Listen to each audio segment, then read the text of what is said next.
Hey guys, in this video I will show you how to combine two charts in TradingView. Alright, let's begin.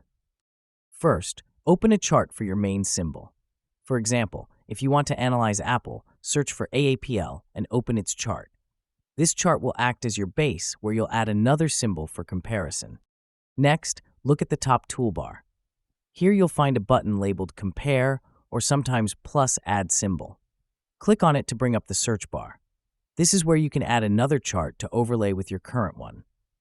For instance, if you want to compare Apple with the S&P 500 ETF, type SPY in the search bar and select it from the results.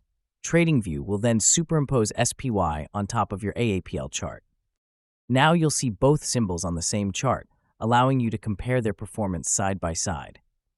This is a powerful way to spot correlations, divergences, or market trends more easily.